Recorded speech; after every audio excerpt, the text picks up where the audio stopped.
Kami mengagumi-Mu Tuhan. Kasih-Mu begitu besar. Tiada yang bisa memisahkan kami daripada kasih-Mu.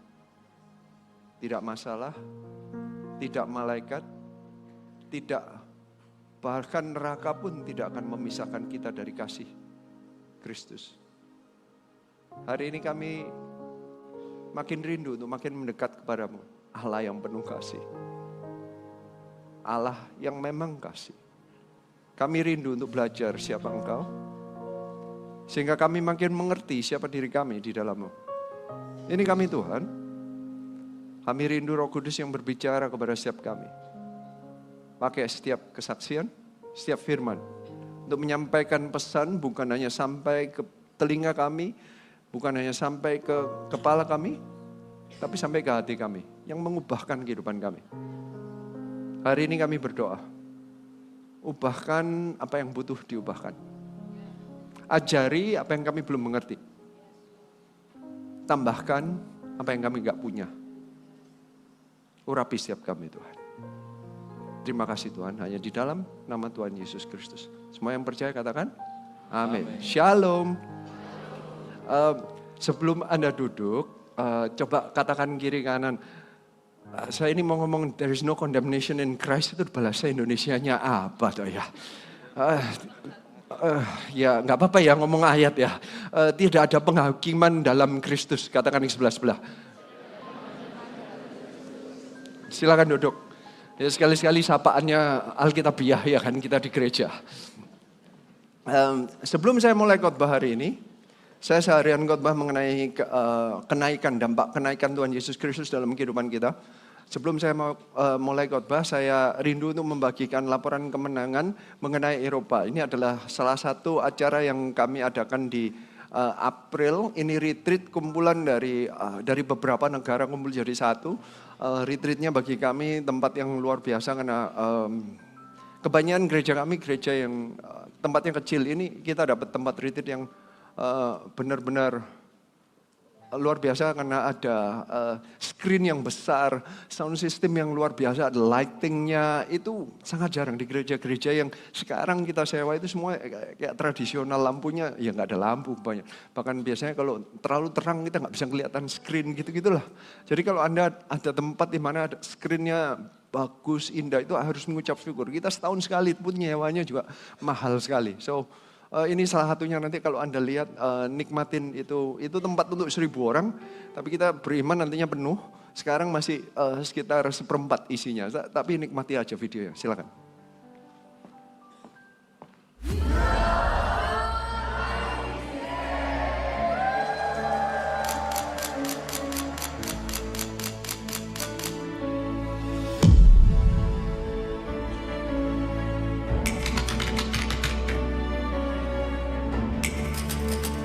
Do you represent God? Do you represent heaven on earth? I'm gonna challenge you. After we go, we bring the presence of God. We become heaven on earth.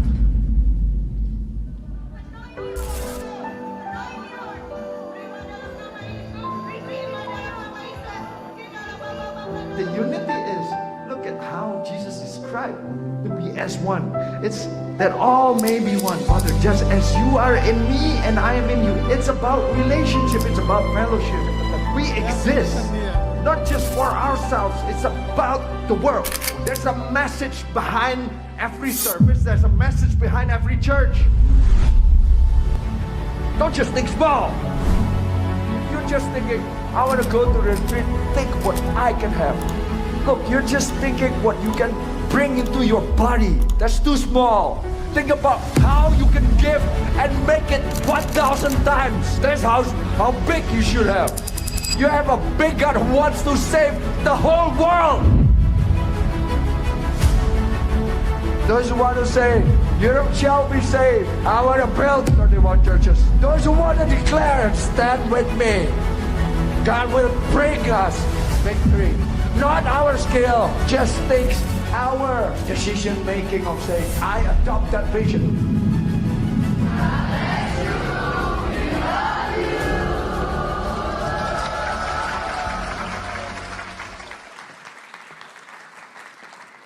Doakan kita akan buka 2 gereja lagi di tahun ini, di Antwerp dan di Eindhoven. Bukan hanya kadang tempatnya, kadang juga orang-orang yang mau komitmen juga butuh didoakan. Tanpa urapan Tuhan nggak mungkin ada gereja di sana. Tanpa Roh Kudus nggak mungkin terjadi gereja itu terbangun. Saya makin melayani, saya itu makin menikmati Alkitab. Kadang Alkitab itu kalau dibaca Anda nggak melayani, Anda nyantai aja mikirnya diri sendiri.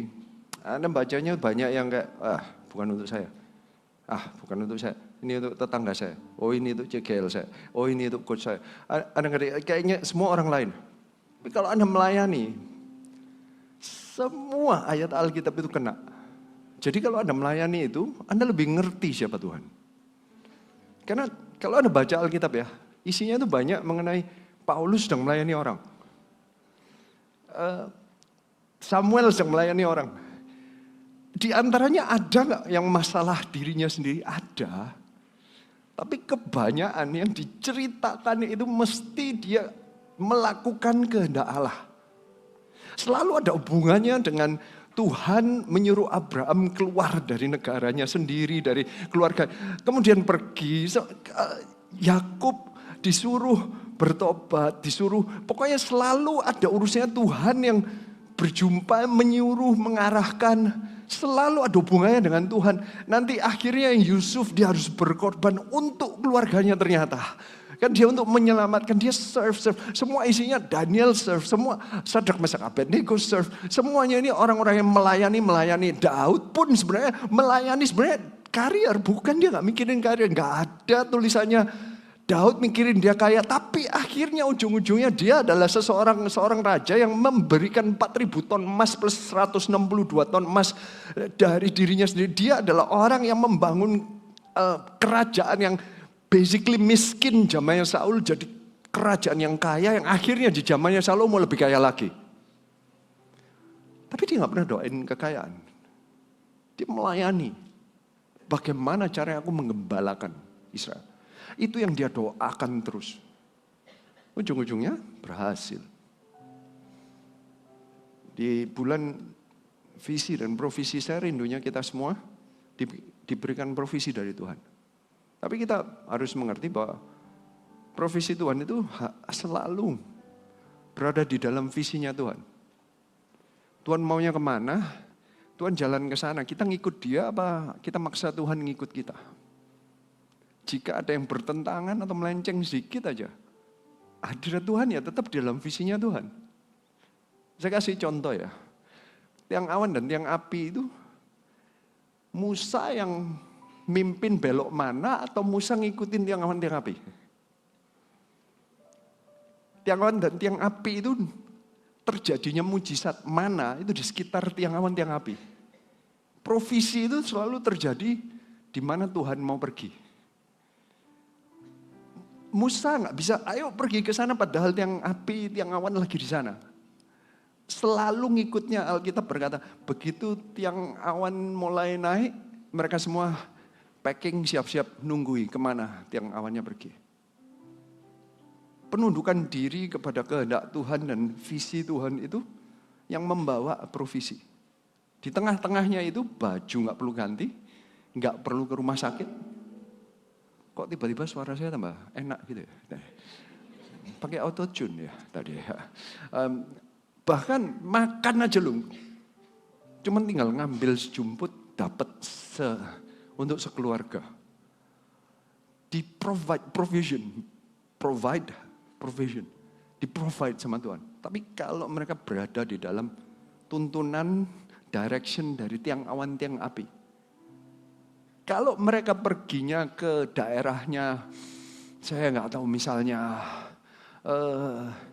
keluar dari Mesir kan, terus ternyata mereka perginya ke Eropa gitu ya, nggak ke Kanaan. Kira-kira tiang awan tiang apinya mananya ngikut nggak? Banyak di antara kita. Aku mau ke Eropa, aku naik kapal, padahal Roh Kudus nuntunnya ke sana. Anda naik kapal pergi ke Eropa dari Mesir. Sebenarnya deket sih, naik kapal. Enggak, aku nggak mau jalan melewatin padang gurun. Aku nggak mau ikut, susah. Aku naik kapal aja, aku mau ke Eropa. Aku dengar Perancis itu enak. Ya, misalnya ya kan. Siapa tahu. Terus kira-kira Tuhan berkati nggak? Atau kalau nggak ada berkat, kalau Anda mengalami masalah, terus Anda bisa komplain kepada Tuhan nggak? Makanya titik pertama sebelum kita komplain sama Tuhan, kita cek dulu apakah kita dalam visi Tuhan. Saya mengucap syukur kita ada di dalam gereja yang selalu mengajarkan mengenai kehendak Tuhan dan visi kerajaan Allah, dan sepertinya mengingatkan tiang awannya ke sana ya. Tiang apinya sedang bangun gereja. Seharian, dampak kenaikan Tuhan Yesus. Tuhan Yesus setelah anak Allah yang kekal dari dahulu, even sebelum katanya Tuhan Yesus I am, sudah ada. Karena Allah Bapa, Allah Putra, Allah Roh Kudus sudah ada. Kekal, eternal, tidak pernah ada kejadian di mana dibentuk. Kejadian itu membentuk creation. Yang di-create adalah dunia dan universe, di mana ada bendanya. Tuhan Yesus sudah ada, manusia jatuh dalam dosa, Tuhan Yesus tetap Allah tapi jadi manusia, mati, dibangkitkan 3 hari kemudian, satu saat naik ke surga. Itu naik takhta, kembali ke posisi glory sebelumnya, dengan posisi punya power dan kekuatan sebagai tangan kanan Allah Bapa. Naik takhta. Jadi kenaikan Tuhan Yesus Kristus itu salah satu keuntungan bagi kita, karena sekarang kok bisa suara saya enak sekali gitu ya. Saya lama-lama terinspirasi bikin album. Ya. Rio ajarin saya nyanyi ya. Ya. Sudah bisa sih, sorry. Gak usah deh, tak ajarin nyanyi. Ya. Over PD kadang begitulah ya. Karena kepala gereja adalah Tuhan Yesus. Berarti kepala gereja itu yang punya otoritas atas segala kuasa, atas segala penguasa, pemerintah, nama yang bisa disebut. Katakan, any name under heaven. Itu selalu Tuhan Yesus di atasnya. Itu kepala gereja. Terus ada yang nanya, jadi kalau diselamatkan butuh masuk gereja enggak? Yesus yang ngomongnya kepala gereja. Aku enggak mau masuk gereja, enggak salah. Tuhan Yesus mati untuk membangun gereja dan kita bilang perlukah ke gereja? What do you think? Jika Tuhan Yesus meninggalkan tahtanya hanya untuk mati, untuk bangun gereja, dan kita masih nanya, mesti bangun gereja apa enggak? Anda sedang bangun pemikiran sendiri atau Anda mau ikut Alkitab? Kalau saya sih ngikut Alkitab aja. Saya enggak mau sok keminter. Yang kekal aja yang ngajarin saya. Bukan hanya naik takhta. Dampak kenaikan Tuhan Yesus Kristus adalah, karena dulu saat 3,5 tahun Tuhan Yesus di bumi, yang mengabarkan kerajaan Allah, keselamatan, dia berkata keselamatan hanya melalui Tuhan Yesus memperkenalkan dirinya. Only through me, hanya melalui aku. Akulah jalan, kebenaran dan hidup. Jadi Tuhan Yesus sendiri yang berbicara mengenai Injil. Injilnya ialah dirinya. The gospel about Jesus. Jadi Injil mengenai Yesus. Yesus sendiri yang memperkenalkan, karena kita nggak akan tahu sebelumnya. Kecuali anak memperkenalkan. Sebenarnya dari dulu sih nabi-nabi, tapi nggak sejelas waktu Tuhan Yesus. Karena Tuhan Yesus adalah gambaran Allah sendiri. Dulu cuman sepotong-sepotong, kayak sepotong di Mazmur berapa, sepotong di Yesaya, sepotong di Yeremia, sepotong-sepotong dari Kejadian, di mana ada campuran sedikit. Kalau digabung semua, munculnya adalah Yesus. Dan Yesus berkata, akulah jalan, kebenaran, hidup. Dari sana, Yesus yang menginjil. Kalau Yesus naik, siapa yang mengabarkan ini? Karena keselamatan Tuhan rencananya adalah menyelamatkan segala suku dan bahasa. Nantinya di kitab Wahyu dikatakan nanti ada semua suku, bahasa menyembah Tuhan. Semua lutut bertelut, semua lidah mengaku Yesus Kristus Tuhan. Siapa yang mengabarkan jika bukan orang yang sudah percaya? Kita.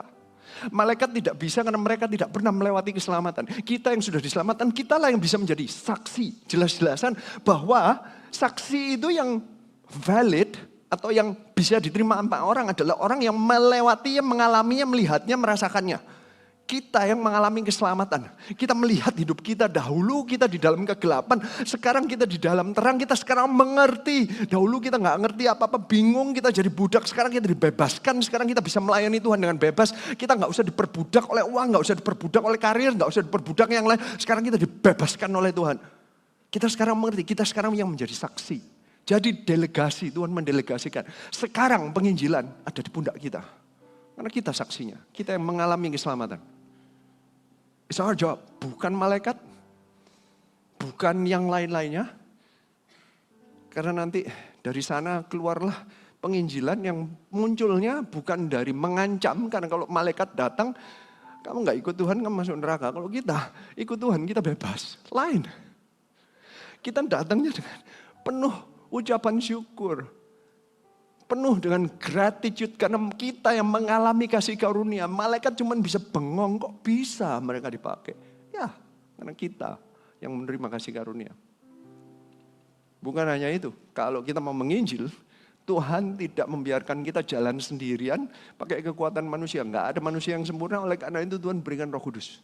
Ini menggenapi janji Tuhan. Tuhan janji menyertai, diberikan Roh Kudus. Roh Kudus sebagai bentuk dari fellowship dari Father, Son, and the Holy Spirit within us. Makanya disebut ini Temple of the Holy Spirit.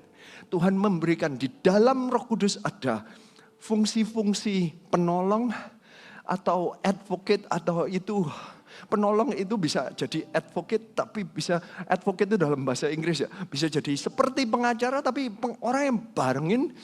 Ini person ya, yang barengin terus di baik, di masa baik, masa buruk, yang selalu barengin terus. Jadi ini menyertain terus, Immanuel digenapi. Bukan hanya itu, penuh kuasa. Apapun yang terjadi, tanda-tanda dan mujizat akan terjadi saat ada Roh Kudus di dalam kita. Roh Kudus mengeluarkan tanda-tanda dan mujizatnya. Karunia-karunia Roh Kudus saat apa? Saat kita mengabarkan tentang Yesus. Saat kita mengabarkan Injil, Roh Kudus berkata, yes. Karena yang Roh Kudus dikatakan, Roh Kudus akan bersaksi tentang aku. Dan engkau juga harus bersaksi. Berarti kita yang harus menjadi saksi, Roh Kudus mengiyakan. Kalau Roh Kudus berkata ya, itu ada mujizat. Bukan hanya pengenapan janji dalam Roh Kudus. Yang terakhir, dari sehari ini, poin keempat, menjadi imam besar selamanya. Ini yang saya mau ajak kita mendalaminya. Poinnya apa? Menjadi imam besar selamanya. Oke, mulai dari Ibrani 4 ayat 14. Karena kita sekarang mempunyai imam besar agung yang telah melintasi semua langit, yaitu Yesus, Anak Allah. Baiklah kita teguh berpegang pada pengakuan iman kita. Maafkan saya bahasa Indonesia saya tidak seberapa ngerti sih. Mungkin saya kurang baik di bahasa Indonesia. Jadi kebiasaan saya bacanya bahasa Inggris. Jadi dalam bahasa Inggrisnya, therefore, since we have a great high priest who has ascended into heaven, Jesus, the Son of God, let us hold firmly to the faith we profess.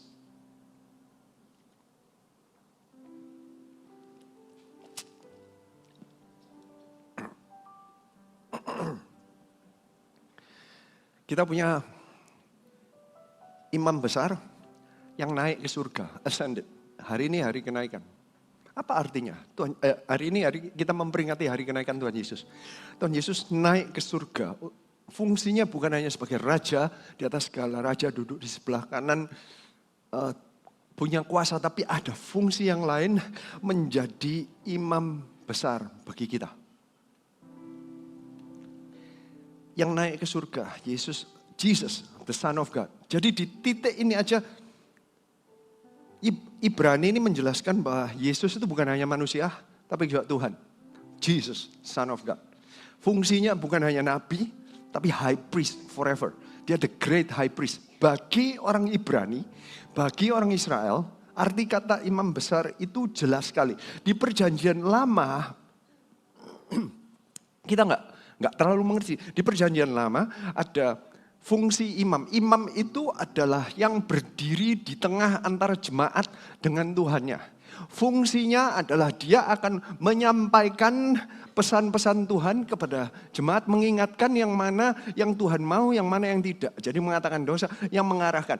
Sedangkan dari jemaat dibawa apapun yang salah ini, dia sendiri juga salah. Dia harus mempersembahkan korban, dibawa ke start pertama dari dirinya, kemudian kepada rakyatnya atau jemaat-jemaatnya untuk berkata, Tuhan ampuni mereka, mereka bersalah.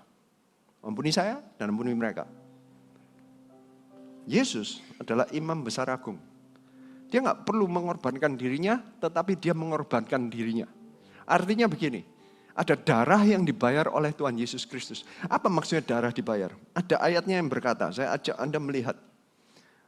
Ibrani 9 ayat 22. Ini konsepnya. Dan hampir segala sesuatu disucikan menurut hukum Taurat dengan darah. Dan tanpa penumpahan darah tidak ada pengampunan. Pengampunan itu hanya dasarnya melalui darah.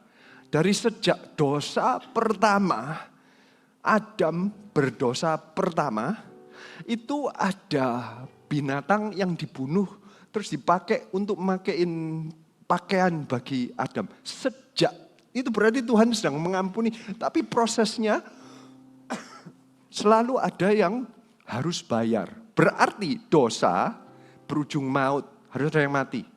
Jika bukan Anda yang mati, yang lain. Tapi dosa kita sama, masa binatang yang mati? Berarti makanya kalau di perjanjian lama, di zamannya ada Bait Allah, setiap tahun, setiap kali salah, masuk lagi, potong lehernya domba, sapi, apalagi burung dara atau apa gitu ya. Pokoknya macam-macam, saya ini sampai gak hafal. Macam-macam, tapi selalu ada yang dibunuh gitu loh. Kayak dipotong. Harus ada darah yang keluar, Kayak kita kan berdosa terus, setiap kali kita bohong, motong lagi. Habis gak duit kita untuk persembahan? Mestinya begitu ya. Nah, makanya waktu Tuhan Yesus menjadi imam besar agung, tadinya kalau manusia yang muncul, manusia ini pun harus minta ampun diri sendiri untuk dirinya sendiri. Karena dia berdosa. Jadi untuk datang padahal dengan kelemahan dia harus mengorbankan sesuatu untuk dirinya sendiri. Kalau dia sudah kudus, dia menjadi penengah perantara, Tuhan ampuni dong. Berarti ini seperti perantara atau sepertinya kayak advocate tadi di ibadah sebelumnya. Tuhan Yesus itu berfungsi sebagai pengacara yang sedang membela kita di hadapan Allah Bapa di surga. Jika kita salah ada yang membela. Imam besarnya itu yang membela dengan ini loh, ya, mereka memang salah. Makanya ini kan gini, Allah itu kasih, tapi juga Allah itu adil. Jika dosa tidak dihukum, ada yang berargumen, kalau memang Allah, ya sudah toh. Kalau memang kasih, ya sudah ampuni saja. Bayangin kalau ampuni saja nggak perlu ada kematian. Ampuni saja, artinya nggak ada gunanya, nggak ada arti dosa itu, nggak ada arti kekudusan. Jadi kalau dosa tidak dihukum, berarti Tuhan tidak adil. Bagaimana menggabung keadilan? Tapi gini, kalau Tuhan adil berarti kita semua mestinya mati. Karena kita semua berdosa. Bagaimana menggabungkan kasih kepada manusia yang berdosa dengan keadilan? Salib. Tuhan Yesus datang ke atas salib, darah harus dicurahkan. Darahnya siapa yang cukup untuk menebus semua? Domba, jelas nggak cukup lah. Makanya setiap tahun, setiap kali salah, ada lagi. Tapi darah yang murni, darah Allah yang jadi manusia, yang nggak pernah berdosa. Itulah yang mestinya nggak salah, tapi menjadi salah bagi kita. Itulah yang mencurahkan darah. Sehingga apapun dosa kita dibayar sama Tuhan Yesus.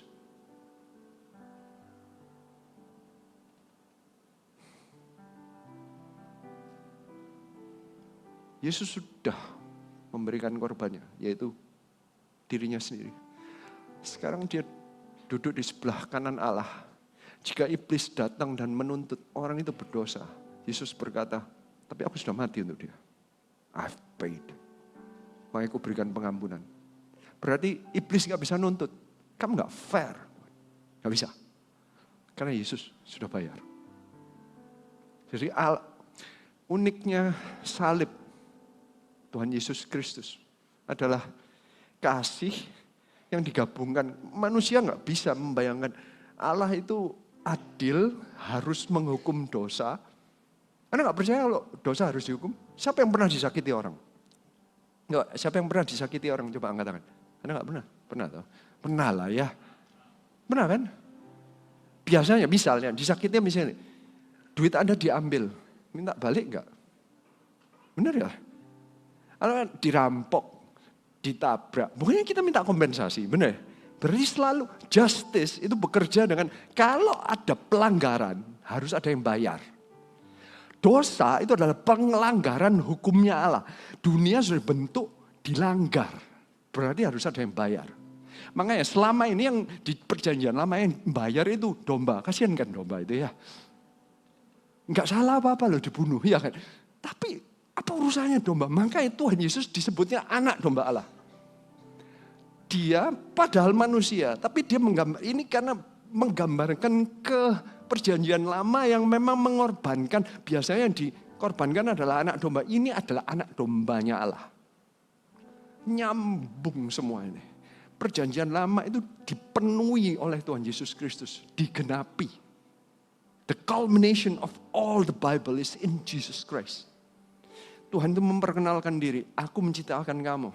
Untuk kamu nuruti aku. Manusia gak nurut berdosa. Tuhan Yesus dikirim untuk menyelesaikan itu. Yesus itu bukan second plan. Yesus itu diplan karena Tuhan tahu kita bakalan berdosa. Tuhan Yesus mati sekali untuk selama-lamanya. Karena dia sudah bangkit dan sudah naik ke surga. Dia punya tubuh kemuliaan. Karena dia gak pernah mati, ya gak perlu diulangi lagi. Dulu sudah pernah mati untuk kita. Sekarang dia hidup untuk selama-lamanya. Oleh karena itu, pengorbanannya enggak perlu diulangi terus setiap. Itu kasih karunia kita di dalam kekristenan. Makanya kata-katanya, baiklah kita teguh berpegang pada pengakuan iman kita. Dalam bahasa Inggrisnya, let us hold firmly to the faith we profess. Kita ini punya iman yang kita akui. Pengungkapan iman kita. Iman kita adalah aku diselamatkan karena kasih karunia percaya sama Tuhan Yesus Kristus. Kita enggak perlu ragu mengenai hal ini. Karena Tuhan Yesus yang membela. Kalau kita ragu, Yesus enggak pernah ragu. Kalau kita bimbang, Yesus di hadapan Allah Bapa enggak pernah bimbang. Karena dia sendiri sudah melalui apa yang kita lalui.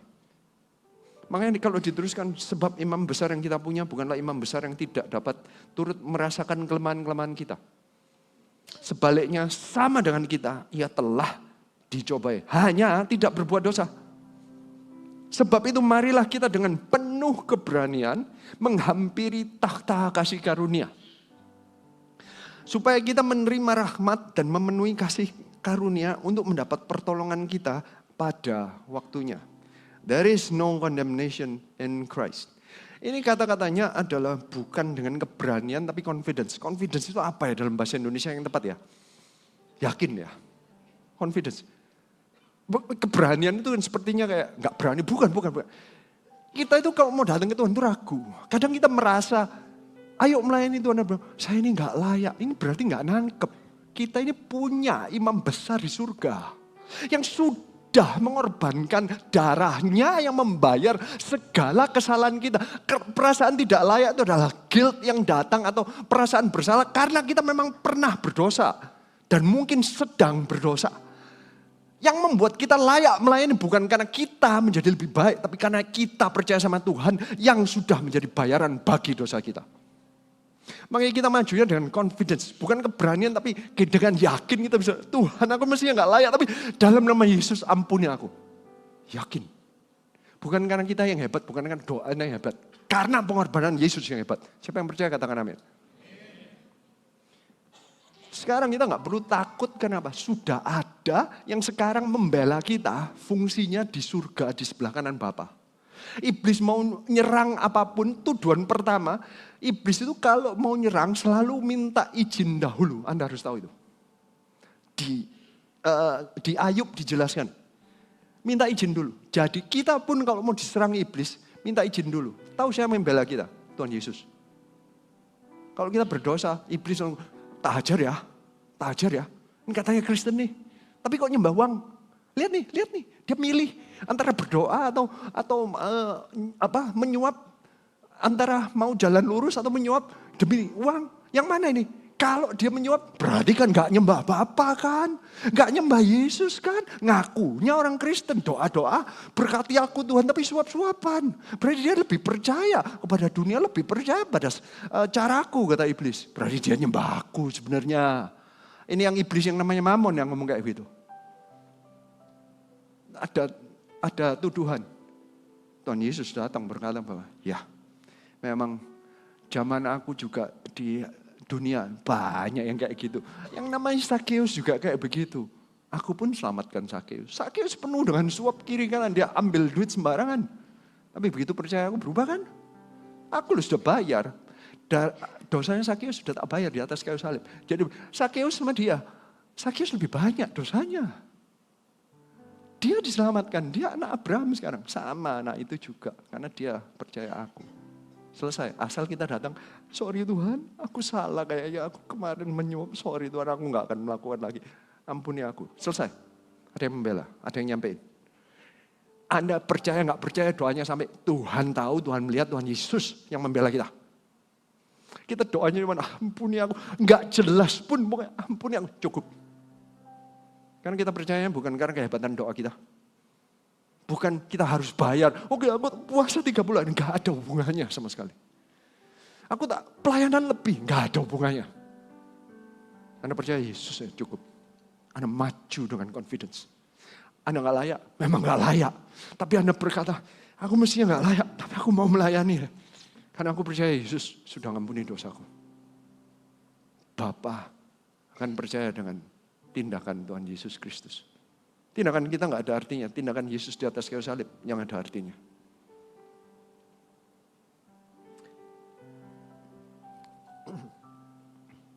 Berarti supaya kita menerima rahmat dan menemukan kasih karunia yang untuk mendapat pertolongan kita pada waktunya. Kita harus siap untuk menerima grace and mercy yang diberikan oleh Tuhan Yesus Kristus. Berarti yang pertama, poin pertama, imam mempersembahkan korban untuk ganti dosa kita. Tadi saya jelaskan, upah dosa adalah maut. Belum saya baca aja ya. Roma 6 ayat 23. Sebab upah dosa ialah maut, tetapi karunia Allah ialah hidup yang kekal dalam Tuhan Kristus Yesus Tuhan kita. Sampai yang Ibrani 9 ayat 22, dan hampir segala sesuatu disucikan menurut hukum Taurat dengan darah, dan tanpa penumpahan darah tidak ada pengampunan. Karena upah dosa adalah maut, karena harus dibayar dengan darah Tuhan Yesus cukup untuk melepaskan kita dari maut. Yang ketiga, Yesus sebagai korban sempurna sekali untuk selamanya. Saya akan baca Ibrani 5 ayat 1. Sebab setiap imam besar yang dipilih dari antara manusia, ditetapkan bagi manusia dalam hubungan mereka dengan Allah, supaya ia mempersembahkan persembahan dan korban karena dosa. Tetapi ia dapat mengerti orang-orang yang jahil dan orang-orang yang sesat, karena ia sendiri penuh dengan kelemahan. Yang mengharuskannya untuk mempersembahkan korban karena dosa, bukan saja bagi umatnya, tetapi juga bagi dirinya sendiri. Tadi yang saya jelaskan. Kalau manusia yang jadi imam besar, setiap tahun itu dia sendiri harus disucikan dulu. Di zaman perjanjian lama di Bait Allah, imam besar itu di Bait Allah itu dibagi 3 ruangan. Pelataran, ruang kudus, ruang maha kudus. Yang boleh masuk ruang maha kudus di tempat mempersembahkan korban, di mana darah itu dipercikkan di atas tabut Allah. Itu yang boleh masuk cuman imam besar. Imam besar itu pun harus puasa dulu, membersihkan diri. Pokoknya ada ritualnya sendiri. Setelah itu dia bawa masuk untuk mempersembahkan korban bagi orang lain. Jika ternyata ternyata imam besarnya itu masih ada dosanya yang belum diakui, dia itu akan mati langsung di posisi sana. Begitu masuk ruang Maha Kudus, meninggal. Tahu apa buktinya? Karena imam besar itu setiap kali masuk ruang Maha Kudus, itu ada talinya itu ada loncengnya. Jadi kalau jalannya ada seperti sapi itu, ada rincing. Nah, jika dia di dalam jadi sambil mempersembahkan korban itu kayak goyang terus kerincing. Soalnya apa? Begitu dia nggak bunyi, mereka bilang, wah mati ini. Terus ditarik keluar. Nggak ada yang berani masuk. Sampai dipilih imam besar yang lain. Separah itu. Dikasih tali. Karena salah sedikit, ikut mati. Hanya Tuhan Yesus yang nggak perlu. Ayat 4. Di Ibrani 5 ayat 4. Dan tidak seorang pun yang mengambil kehormatan itu bagi dirinya sendiri. Tetapi dipanggil untuk itu oleh Allah. Seperti yang telah terjadi dengan Harun. Demikian pula Kristus tidak memuliakan dirinya sendiri dengan menjadi imam besar. Tetapi dimuliakan oleh Dia yang berfirman kepadanya. Anakku, engkau telah kuperanakan pada hari ini. Sebagaimana firman-Nya pada suatu nas lain, engkau adalah imam untuk selama-lamanya menurut peraturan Melkisedek. Ini terdapatnya mengenai Melkisedek itu di Mazmur 110 ayat 4. Tuhan telah bersumpah dan Ia tidak akan menyesal. Engkau adalah imam untuk selama-lamanya menurut Melkisedek. Ini saya lompat-lompat supaya Anda tahu bahwa ini penggenapan dari firman yang dari dahulu Tuhan sudah selesaikan, diobservasi oleh penulis Ibrani dan dilihat dan dialami dengan apa yang dilakukan oleh Tuhan Yesus. Sekarang Tuhan Yesus naik sebagai imam besar seperti peraturan Melkisedek. From the line of Melkisedek. Dalam hidupnya sebagai manusia, Ia telah mempersembahkan doa dan permohonan dengan ratap tangis dan keluhan kepada Dia yang sanggup menyelamatkannya dari maut. Tuhan Yesus selamat dari maut karena Dia mati 3 hari kemudian bangkit. Dan karena kesalehannya, Ia telah didengarkan. Karena Tuhan Yesus enggak pernah berdosa, Allah Bapa membenarkan Dia, mendengarkan. Dan sekalipun Ia adalah anak, Ia telah belajar menjadi taat dari apa yang telah dideritanya. Ini saya masukkan yang enggak ada hubungannya, tapi Tuhan Yesus aja startnya dari taat. Kadang kita jadi jemaat sulit untuk taat. Kenapa? Kalau menderita kita lari. Susah sedikit dalam pelayanan lari. Susah dikit dalam CG lari. Susah dikit dalam bisnis lari. Marah sama Tuhan. Padahal di tengah-tengah penderitaan kita belajar ketaatan. Tuhan Yesus membuktikan. Dia mau taat sampai titik kematian. Oleh karena itulah namanya ditinggikan, kata Filipi 2. Dan sesudah Ia mencapai kesempurnaannya, Ia menjadi pokok keselamatan yang abadi bagi semua orang yang taat kepadanya. Dan Ia dipanggil menjadi imam besar oleh Allah menurut peraturan Melkisedek. Dia enggak perlu mati lagi, enggak perlu mempersembahkan korban lagi, korbannya sudah bangkit dan naik ke surga. Ini penting sekali mengenai bagaimana kita hidup di dalam kehidupan kita. Jika engkau selalu merasa sendirian, engkau tidak merasa tidak ada yang membela Anda, berarti Anda tidak menangkap apa artinya pengorbanan Tuhan Yesus Kristus di atas kayu salib. Dan sekarang Tuhan Yesus sudah di sebelah kanan takhta Allah dengan fungsi, salah satu fungsinya adalah bukan hanya Tuhan dan Raja, tapi juga imam besar bagi kita. Padahal Tuhan dan Raja yang punya kuasa semua, tapi jadi pembela kita, jadi penolong kita, jadi pengacara kita.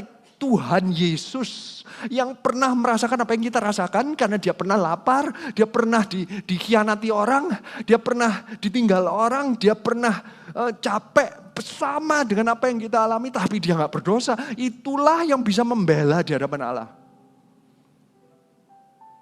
Kita jadinya kalau datang berdoa, kita itu gak ragu-ragu. Nanti didengar sama Tuhan apa enggak. Kalau Anda berdoanya, percaya kepada Tuhan Yesus, pasti didengar. Karena yang didengar bukan kita, tapi Tuhan Yesus.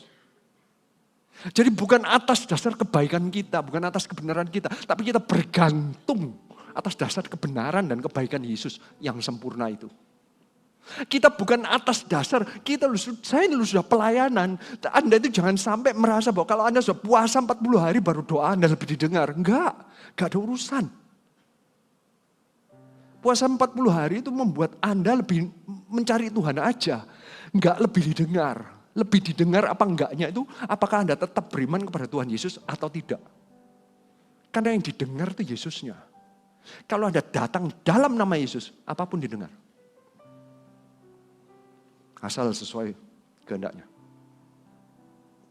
Makanya Alkitab berkata, have confidence. Dengan keberanian kita masuk takhta Allah, Bapa. Kalau orang masih nggak mau berdoa karena sungkan, saya nggak layak, saya nggak mau pelayanan karena sungkan, saya nggak mau menyembah karena sungkan, datang ke gereja aja sungkan, kasihan. Mereka nggak ngerti pengorbanan Tuhan Yesus Kristus. Jika Anda menemukan orang-orang yang seperti ini, belum tentu mereka datang ke tempat ini. Anda yang kenal orang-orang seperti ini saatnya untuk Anda memberitakan mengenai siapa imam besar kita. Betapa besar kasih Allah. Dia sudah mau mati untuk kita saat kita berdosa. Ini harus diberitakan kepada mereka. Mereka nggak tahu kebebasan yang sudah disiapkan oleh Tuhan Yesus Kristus. Cara bayarnya gimana? Penderitaan Anda bilang, mana mungkin Tuhan nggak tahu penderitaanku. Yesaya 53 mencatatnya. Ayat 4, tetapi sesungguhnya penyakit kitalah yang ditanggungnya. Dan kesengsaraan kita yang dipikulnya. Yesus sakit, sengsara. Salah satu kematian yang terkejam, karena ini matinya pelan-pelan sambil sakit terus. Itu adalah salib. Tidak ada manusiaannya basically.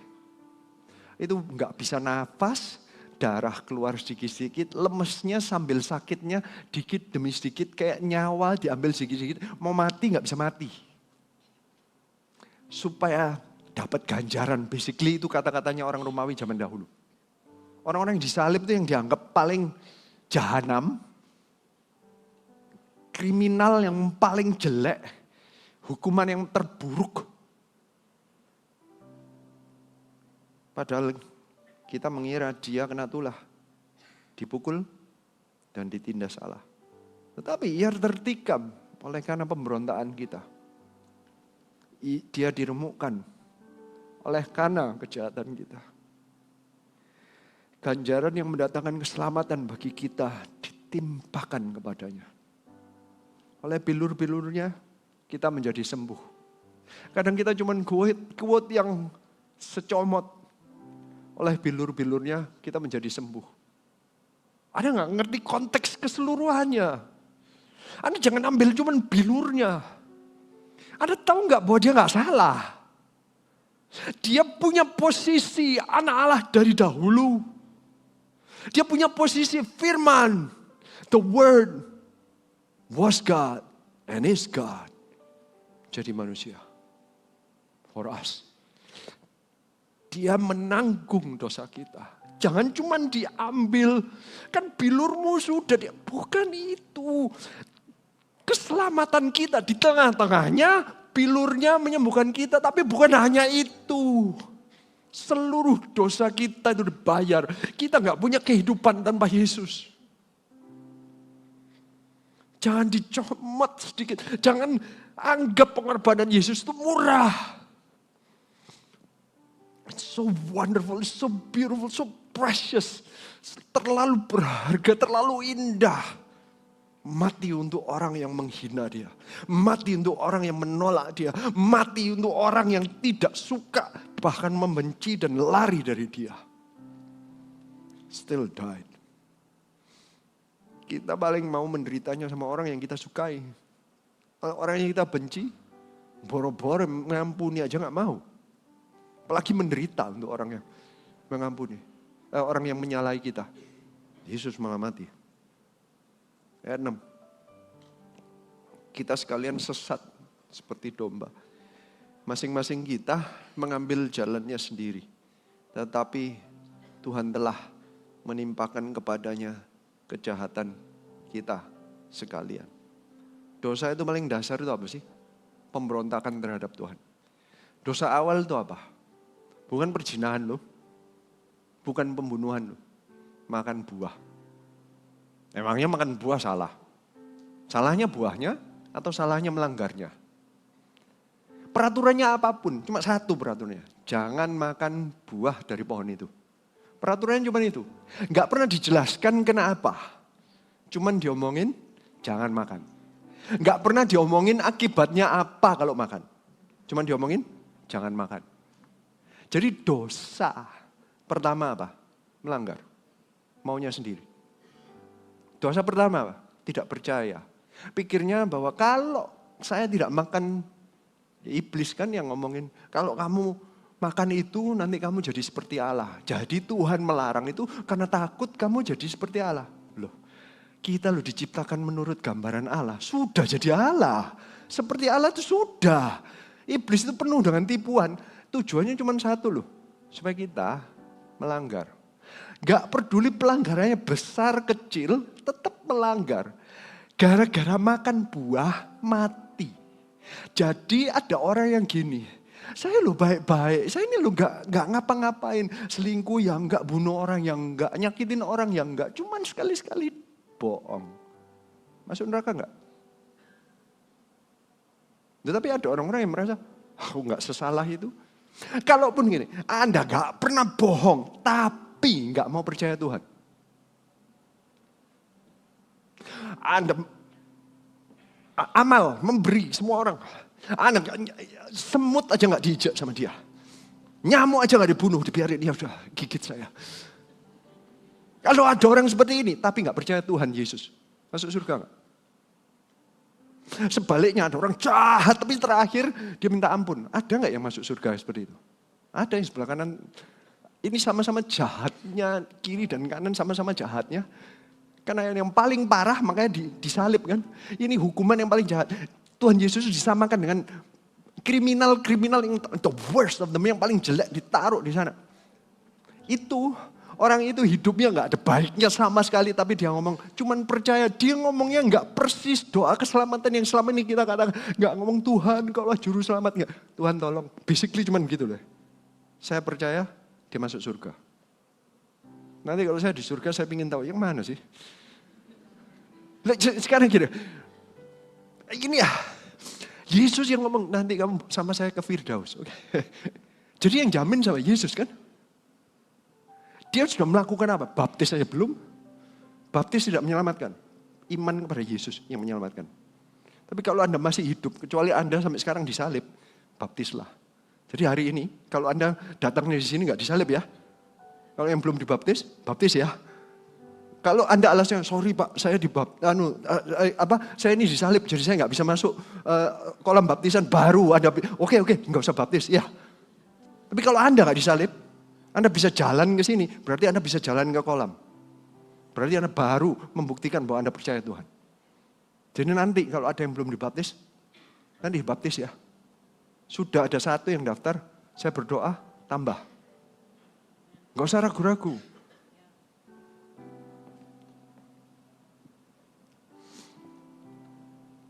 Kadang kita menganggap enteng pengorbanan Tuhan Yesus Kristus di atas kayu salib. Tuhan Yesus naik surga bukan untuk liburan. Tuhan Yesus naik ke surga, masih doain kita semua. Dia masih bersyafaat sampai sekarang.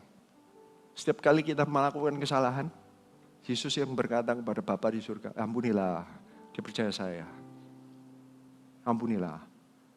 Selalu dia bela. Jadi kita nih ngerepotin Yesus enggak? Katakan ke sebelah-sebelah, jangan ngerepotin Yesus dong. Apa maksudnya? Jangan berdosa, jangan sembarangan lah. Kadang kudusnya kita itu dasarnya bukan karena peraturan, karena sayang sama Tuhan. Engkau sudah mati untuk saya. Oke, aku ikutin maumu. Ada maunya apa? Bangun gereja, I'll do it. Bukan karena paksaan. Anda melayani bukan karena ini kulturnya gereja. No, ini kehendak Tuhan, ini maunya Tuhan. Kita melakukannya karena kita sadar kita semestinya yang cuman bohong saja. Makan buah aja mati kok. Bohong sama saja kan, itu masuk 10 perintah Allah. Yang membunuh sama yang bohong itu levelnya sama loh. Tapi Anda berkata, dosaku kan lebih kecil dari dia. Dosa besar kecil sama aja. Tahu ada orang yang tidak melayani? Karena Tuhan Yesus berkata, ada orang yang merasa bahwa hutang dia cuma 50. Satunya merasa hutangnya 500. Yang mana yang lebih berterima kasih? Yang 500 waktu hutangnya dihapus. Kalau Anda merasa dosanya sedikit. Yang satunya merasa dosanya banyak. Yang dosanya banyak akan melayani banyak. Benar ya? Akan mengorbankan minyak narwastunya. Anda berikan waktu, hati, kesempatan apapun. Mau disuruh minta apa aja dikasih. Kalau merasa dosanya banyak. Tapi kalau Anda merasa saya baik kok. Ibadah kan cukup. Anda cuma mau ngasih 2 jam. Untuk ganti dosa Anda. Anda merasa dosa saya kan cuma bohong. Anda tahu nggak? Itu pun tetap masuk neraka. Darah Yesus. Mau bersihin yang dosa cuman bohong sama yang dosa membunuh. Sama efeknya. Efeknya yang berbohong dan mati. Membunuh orang sama-sama mati masuk nerakanya. Sama. Diselamatkannya sebenarnya harganya sama. Jadi jangan pernah menganggap. Saya sebaik itu gak perlu. Saya kan amal, saya kan baik. Nyamuk gak saya bunuh kok. Buat apa saya pelayanan? Pikir Anda, pelayanan kan cukup. Kalau saya lakukan sendiri. No, doesn't work that way. Enggak, caranya adalah Yesus yang mati. Kita berhak masuk surganya. Hanya karena darah Yesus. Only through Jesus. Hanya melalui Yesus. Yesuslah jalan, Yesuslah pintunya. Enggak lewat Yesus, namanya maling katanya. Kalau Anda bilang, lewat kebaikan, maling berarti Anda. Kalau ada yang berkata, ada jalan lain. Itu maling atau perampok. Jangan percaya. Hanya melalui Yesus. Yesus pintunya dan jalannya. Hari ini. Biar kita menghargai dampak kenaikan Tuhan kita. Tuhan kita adalah Allah. Anak Allah yang hidup, yang mati. Hidup. Sekarang hidup. Tapi dia pernah mati. Turun ke bumi untuk kita. Poinnya saya jelaskan sekali lagi. Ini rangkuman seharian. Dampak kenaikan Yesus. Naik tahta di sebelah kanan Allah. Apa impactnya bagi kita? Tuhan punya kuasa. Jangan pernah takut untuk mengabarkan Injil dan melawan iblis apapun. Karena Yesus kita jauh lebih besar dari apapun yang ada di dunia, di bawah dunia, dimanapun. Nama Yesus lebih besar dari segalanya. Siapa yang percaya katakan amin. Bukan hanya itu, bukan formulanya, bukan doa Anda. Yesus, dia yang punya kuasa. Nomor 2, kita yang punya tugas untuk penginjilan. Delegasi penginjilan kepada murid Yesus. Yesus melakukannya waktu dia hidup, sekarang diserahkan kepada kita. Makanya, kita yang sudah menikmati kasih karunia Tuhan, kita lah yang bisa menjadi saksi. Katakan yang sebelah-sebelah, ayo menjadi saksi. Yang ketiga, kita gak bisa jadi saksi tanpa kuasa Roh Kudus. Roh Kudus adalah penggenapan janji Tuhan mau disertai. Kita bukan yatim piatu. Tuhan, Roh Kudus adalah kebenaran. Roh Kudus adalah yang mengajari kita. Roh Kuduslah penolong kita. Roh Kuduslah penghibur kita. Roh Kudus, everything. Dan Roh Kudus ada kuasa di dalamnya. Ada buah-buah roh yang akan ditumbuhkan dalam kehidupan kita. Tanpa Roh Kudus, Anda gak akan bisa menjadi lebih baik karakternya. Tanpa Roh Kudus, Anda gak punya karunia. Kata Alkitab, tanpa di dalam Yesus Anda gak akan berbuah apapun.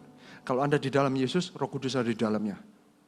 Makanya terimalah apa yang suggest dan diarahkan untuk menerima, yaitu Yesus yang mengarahkan kita untuk menerima Roh Kudus. Dari sana kita baru berbuah. Yang terakhir, kita jangan ragu untuk bergerak. Entah melayani, entah berdoa. Bukan karena doa kita hebat. Jangan sampai kalau diajak melayani, selalu gak pernah doain orang. Memang bukan kata-kata kita yang membuat doanya terjadi. Iman kita kepada Yesus. Iman itu apa? Pengenalan sama Yesus. Hari ini, kita lebih mengenal Tuhan kita. Apa yang dia lakukan jauh lebih besar daripada yang Anda kira. Nanti kita tuh kagum bagaimana. Sampai di surga kita baru, saya itu separah itu ya. Kita akan tahu dosa kita separah apa dan seberapa banyak kita diampuni Tuhan.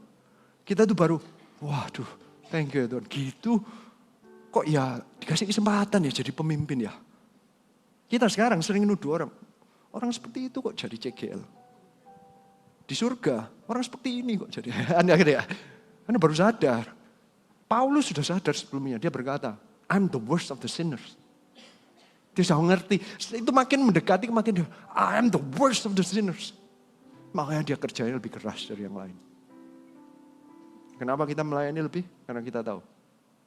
Kita utangnya banyak sama Tuhan. Dosanya banyak. Bohongnya banyak. Bohong loh, gak perlu bunuh. Gak usah nyuri, ngerampok, gak usah. Gak usah begitu. Kata Tuhan Yesus, ngeliat cewek, kalau laki-laki, ngeliat cewek, mengingini, sudah cukup. Itu kena yang nomor 10, mengingini harta orang lain. Ya, kena. Oh, mengingini, berapa banyak kita tuh sering lihat rumahnya orang, didoain kayak Yosua ngelilingin 13 kali, whatever ya. Bukannya itu dosa mengingini. Terus Anda bilang, Anda sudah cukup baik? Come on. Makanya kita harus menghargai. Puji Tuhan, ada Yesus sebagai imam besar. Kalau enggak, kita semua masuk neraka. Kita bangkit berdiri.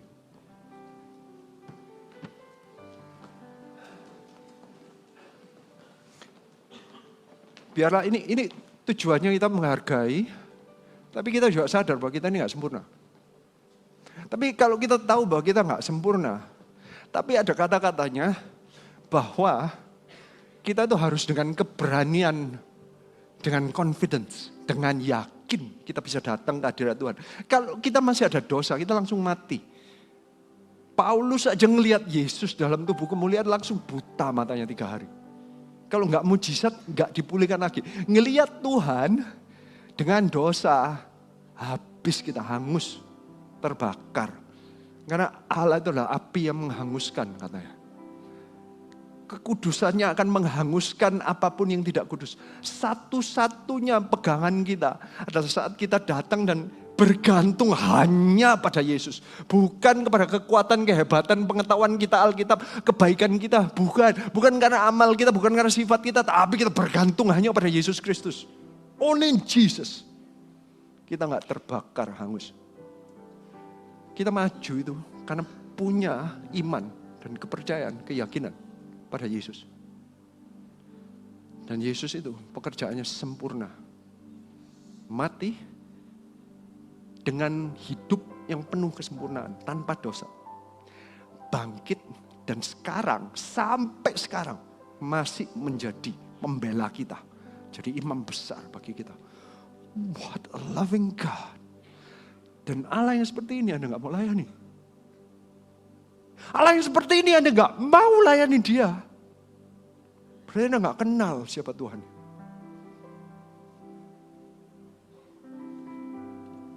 Hari ini kerinduan saya adalah kita sadar betapa besar kasih karunia yang Tuhan berikan. Sampai sekarang Yesus masih menjadi pensyafaat bagi kita, imam besar.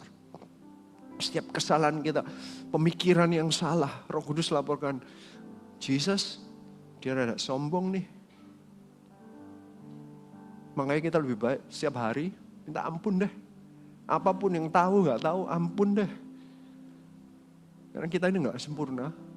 Jangan sok sombong, minta ampun aja. Hari ini kayak reset button ya. Makanya kita diajak saat teduh. Doa balik kepada Tuhan. Tuhan, ini aku, ampuni aku, ajari aku. Reset setiap hari. Setiap hari. Karena kita gak tahu apa yang kita lakukan kemarin. Kita gak tahu apa yang kita lakukan hari ini. Doa aja. Kita bergantung pada Tuhan. Anda jangan seyakin itu. Yakinnya adalah kepada Yesusnya, bukan yakin kepada kitanya. Kita nyanyikan satu lagu, kemudian kita berdoa. Kasih yang terindah,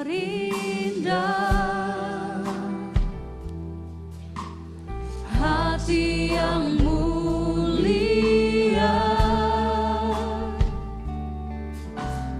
hanya ku temukan di dalam-Mu, Yesusku. Pujian dari hatiku selalu di setiap waktuku, tiada pernah berubah kasihku.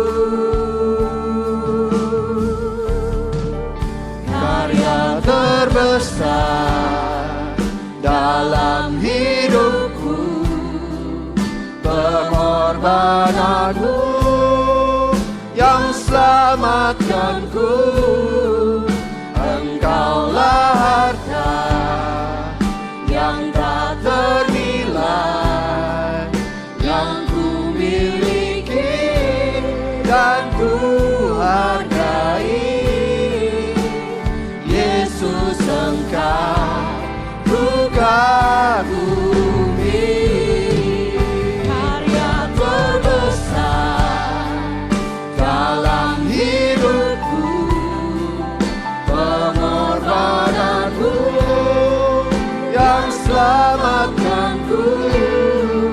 Engkaulah harta yang tak ternilai, yang ku miliki dan ku hargai. Yesus, Engkau bukan bumi. Semua tundukkan kepala. Hari ini biarlah seperti menjadi reset button. Seperti titik dia bersih-bersih apapun. Ampuni aku Tuhan, selama ini aku masih menganggap enteng, tidak menganggap bahwa darah Yesus itu semahal itu. Ternyata kita ini banyak dosanya yang kita nggak tahu. Dan Tuhan sudah mati untuk kita. Kita sebenarnya sok rohani tapi Tuhan tetap itu ampuni. Makanya kita ada di tempat ini. Begitu besar kasih-Mu. Begitu indah karyamu. Hari ini, biar ini menjadi kebiasaan kita yang mau berkata, Tuhan ampuni aku. Aku mau benar-benar menghargai darah Yesus. Saat ini juga yang berkata, Tuhan ampuni aku lagi. Darah Yesus biarlah membilas kami lagi. Aku yang gak sempurna ini tutupi segala celah-celah kebohongan dikit-dikit. Iri dikit-dikit. Agak mengingini dikit-dikit ini. Biar hapuskan segala dosaku. Yang mau minta ampun kepada Tuhan. Angkat tanganmu. Ini bukan penuduhan, bukan penghakiman. Tapi dengan confidence, karena kita percaya kepada Tuhan. Katakan kepada Tuhan, ini aku Tuhan, aku minta ampun. Aku gak mau, aku bersalah. Aku mau dengan yakin hidupku ini biar iblis gak nuduh-nuduh. Yang mengangkat tangan ini, ayo jangan sungkan, maju barengan biar gak ada tuduhan kok. Ini gak ada tuduhan, Anda salahnya apa. Ayo maju ke depan. Apalagi jika Anda belum pernah menyatakan bahwa Yesus Kristus Tuhan. Lebih-lebih lagi, kalau Anda cuma datang karena Anda ngikut teman Anda, ngikut keluarga Anda. Ini saatnya untuk Anda berkata, iya ternyata kebaikan tidak bisa menyelamatkan aku. Biarlah aku maju, aku berkata, Tuhan ampuni aku. Dengan darah-Mu sucikan diriku. Tadi lebih banyak yang mengangkat tangan. Relax saja, barengin orang-orang yang maju ini. Kita semua punya dosanya. Kita semua ada yang belum kita minta ampun. Silahkan maju ke depan. Kita akan berdoa untuk Anda. Termasuk juga kalau ada yang belum pernah dibaptis. Kecuali Anda sekarang sedang posisinya dalam salib. Kalau tidak, ini saatnya untuk Anda memberikan diri untuk dibaptis.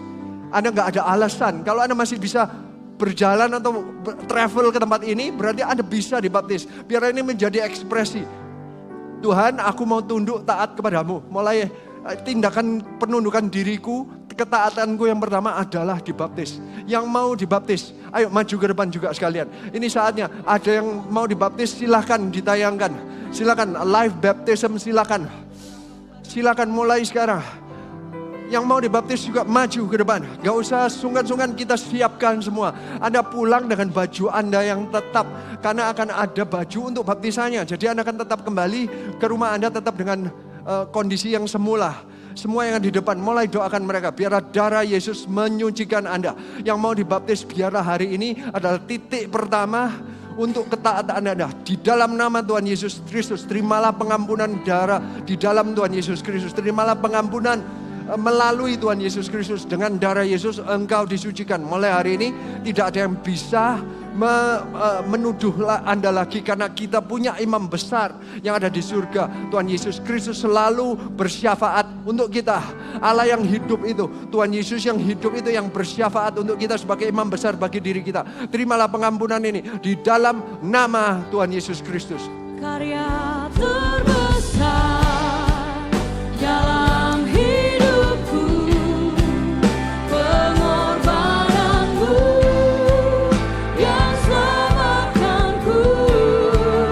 Engkaulah harta yang tak ternilai, yang ku miliki dan ku hargai. Yesus Engkau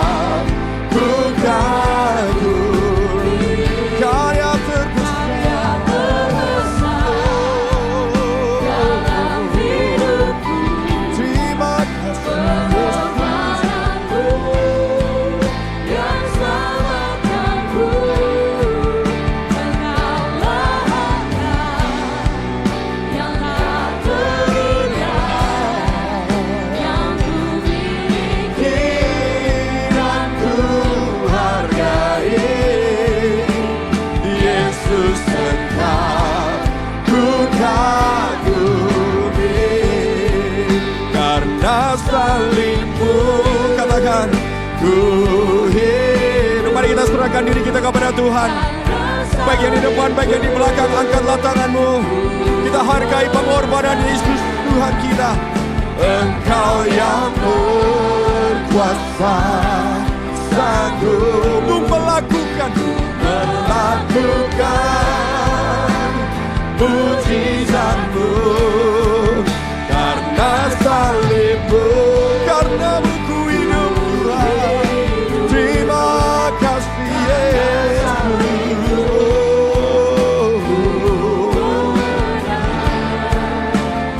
Engkau yang berkuasa, sanggup melakukan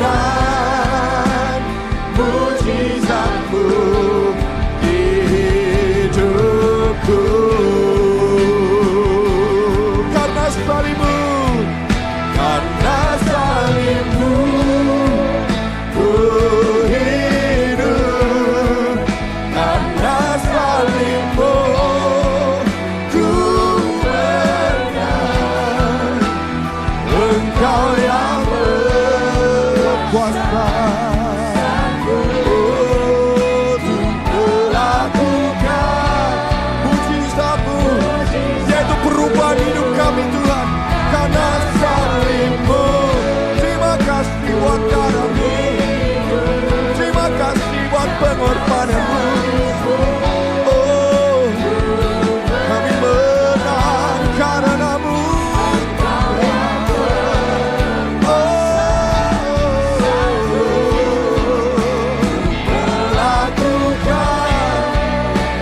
Mujizatmu di hidupku. Untuk melakukan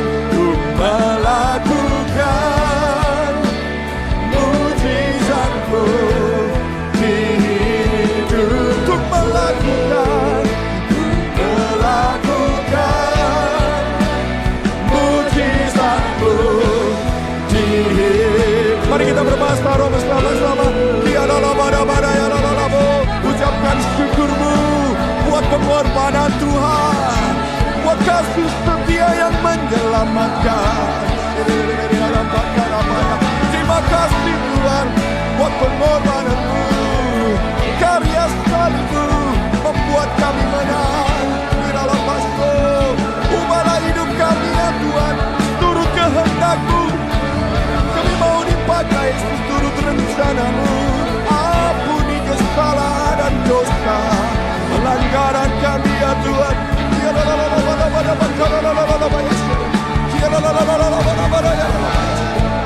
Haleluya, haleluya, haleluya.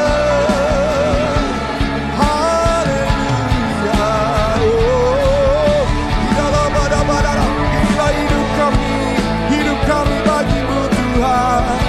Kami serahkan. Haleluya, haleluya.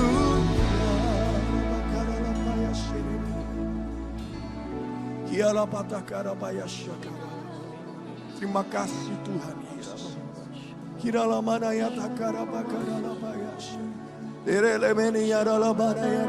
Mari ucapkan syukur pada Tuhan di hari kenaikan Tuhan kita Yesus Kristus ini.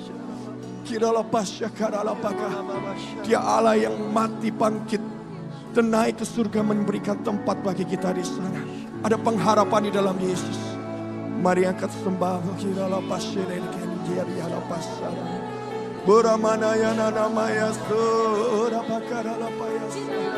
Terima kasih Tuhan, terima kasih Tuhan.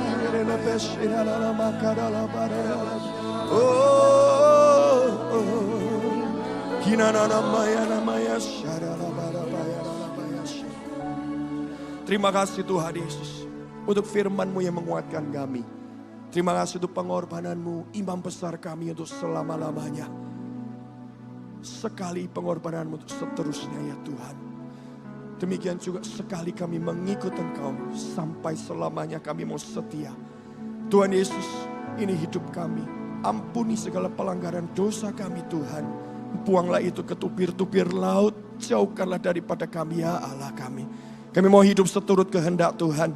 Kami mau hidup menyenangkan hati Tuhan. Terima kasih Tuhan. Thank you Jesus. Ini hidup kami serahkan kepadamu. Terima kasih Bapa. Di dalam nama Yesus kami sudah berdoa. Haleluya. Amin. Bapak Ibu boleh kembali ke tempat duduk masing-masing. Haleluya.